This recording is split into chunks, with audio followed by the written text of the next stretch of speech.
धावपळीच्या युगात आपल्याला आपल्या तीर्थक्षेत्रांना भेटी द्यायला सहसा जमत नाही। म्हणूनच खास तुमच्यासाठी आम्ही घेऊन आलोय 2 दिवस 2 रात्रींचा महाराष्ट्रातील अष्टतीर्थ यात्रेचा प्लॅन, जो आम्ही स्वतः अनुभवलाय।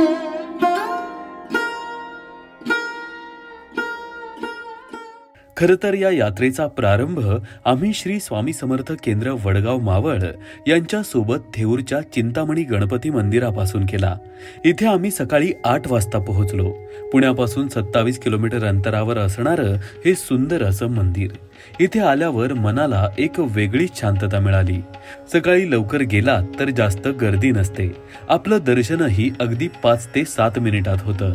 थंडीच्या दिवसात गेलात तर इथली थंडी आणि त्यात पडलेलं कोवळं ऊन हा अनुभव खूपच विलोभनीय असतो।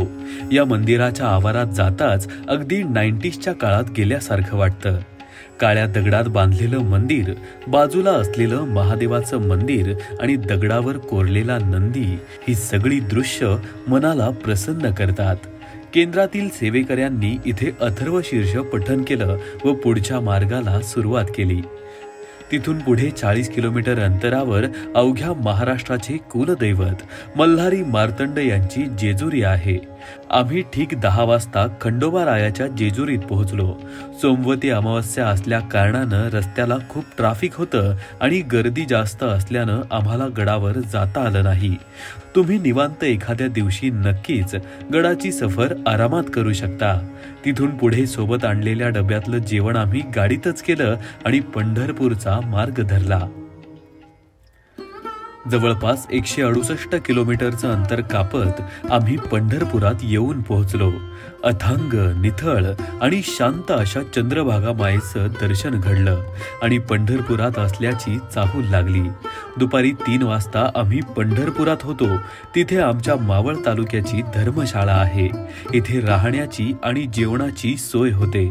तुम्ही माहिती काढून गेलात तर तुम्हालाही तुमच्या तालुक्याची धर्मशाळा इथे उपलब्ध होऊ शकते।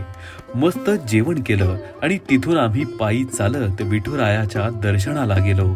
आधी चंद्रभागा माईला वंदन केलं आणि मग विठुरायाचं दर्शन घेतलं।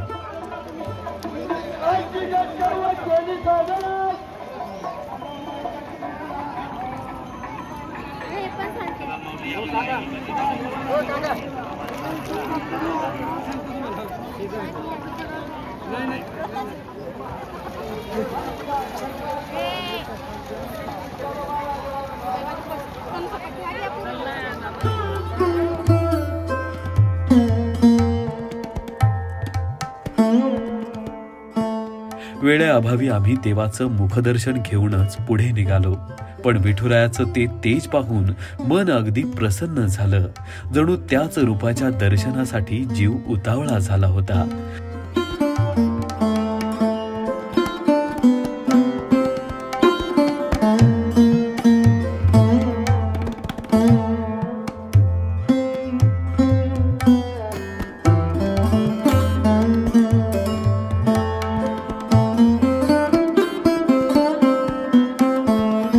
दर्शन घेऊन आम्ही पुढे अक्कलकोटकडे मार्गस्थ झालो। जवळपास 111 किलोमीटरचा प्रवास करून आम्ही अक्कलकोटमध्ये पोहोचलो। तेव्हा रात्रीचे 8:45 वाजले होते। अक्कलकोट, स्वामींचं अक्कलकोट, इथे येण्यासाठी भाग्य लागतं असं म्हणतात। अक्कलकोटमध्ये आम्ही अन्नछत्रात स्वामींचा प्रसाद घेतला। अन्नछत्रात प्रसाद वाटप खूप वेळ सुरू असते। इथे अनेक जण आपल्या परीने अन्नदान करतात, त्यामुळे इथे एकच पदार्थ ठरलेला नसतो। एकाच वेळी अनेक जण इथे महाप्रसादाचा लाभ घेतात। उत्तम बैठक व्यवस्था आणि समोरच स्वामींच्या विविध प्रतिमा या सानिध्यात प्रसाद खाण्याचा आनंद काही औरच असतो। इथून प्रसाद घेऊन आमचा ताफा गाणगापूरकडे रवाना झाला। प्रवासात रात्र काढून आम्ही पहाटे गाणगापूर येथील श्री स्वामी समर्थ सेवा केंद्रात पोहोचलो। सकाळचं स्नान संगमावर करून आम्ही इथे 1 दिवसीय पारायण केलं। श्री स्वामी समर्थ सेवा केंद्रात सेवेकऱ्यांची राहण्याची व जेवणाची उत्तम सोय होते। कितीतरी एकर परिसरात पसरलेलं हे केंद्र आहे। उत्तम व्यवस्थापन, अप्रतिम स्वच्छता आणि आध्यात्मिक साधनेसाठी उत्तम असं हे ठिकाण। इथे आपलं मन रमून राहतं।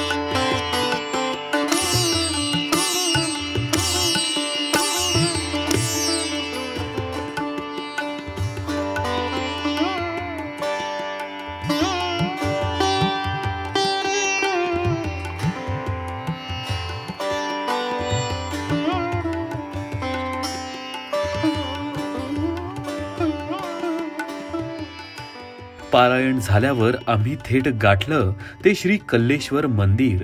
गाणगापुरातच हे कल्लेश्वर महाराजांचं मंदिर आहे. इथे एक शिवलिंग आहे आणि श्री शनी महाराजांची शिळा देखील आहे. शिवाय आपल्याला नवग्रह मंदिर आणि श्रीपाद श्री वल्लभ यांच्या भव्य प्रतिमेचं दर्शन येते होतं. श्री कल्लेश्वर महाराजांचं दर्शन घेऊन आम्ही पायीच गाठलं ते गाणगापूरचं श्रीपाद श्री वल्लभ मंदिर. विविध आख्यायिका आणि अनुभवांनी प्रसिद्ध असलेलं हे मंदिर, खास करून वाईट शक्तींना अंगातून बाहेर काढण्यासाठी इथली आरती खूपच प्रसिद्ध आहे. चारी बाजूंनी तटबंदी आणि मध्येच मुख्य मंदिर. प्राचीन बांधकाम आणि दाक्षिणात्य पद्धतीचं हे दत्तांचं मंदिर. इथे आपला सामना नक्कीच निगेटिव्ह एनर्जी सोबत होतो. ज्यांना अशा गोष्टींवर विश्वास नाही त्यांनी एकदा तरी इथे जाऊन हा अनुभव घ्यावा. रात्री गाणगापूरमध्येच जेवण करून पुन्हा श्री स्वामी समर्थ सेवा केंद्रात आम्ही निवास केला. आपल्याकडे वेळ कमी असल्यास आपण रात्रीच परतीच्या प्रवासाला लागू शकता. आम्ही दुसऱ्या दिवशी पहाटे उठून पुन्हा अक्कलकोटकडे रवाना झालो. दिवसाची सुरुवात स्वामींच्या दर्शनाने करत आम्ही तुळजापूरचा मार्ग धरला. जवळपास 2 तासांचा प्रवास करून आम्ही तुळजापुरात दाखल झालो. आई तुळजा भवानी छत्रपती शिवरायांचं कुलदैवत. त्यामुळे आम्ही सुद्धा शिवराय ज्या मार्गाने देवीच्या दर्शनाला यायचे तोच मार्ग निवडला आणि मागील बाजूने मंदिराच्या आवारात पोहोचलो. भक्तांच्या गर्दीनं हे वातावरण गजबजून गेलं होतं. इथे या वातावरणात एक प्रकारची ऊर्जा असते. आपल्याला नवीन काहीतरी करण्याची जिद्द हे वातावरण आपल्याला देत असते. स्वामी समर्थ सेवेकऱ्यांतर्फे इथे दुर्गा सप्तशतीचं पठण करण्यात आलं.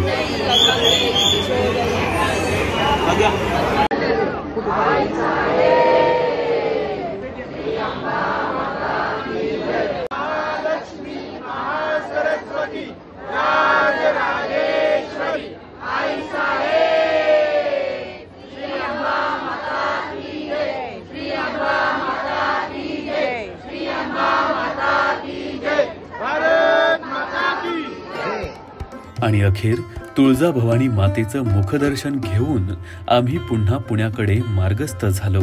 एकंदरीतच तुम्हाला हा व्हिडिओ कसा वाटला आणि आणखी कोणती तीर्थक्षेत्र तुम्हाला बघायला आवडतील आम्हाला कमेंट करून नक्की सांगा. पाहत रहा टुरिझम स्पेशल.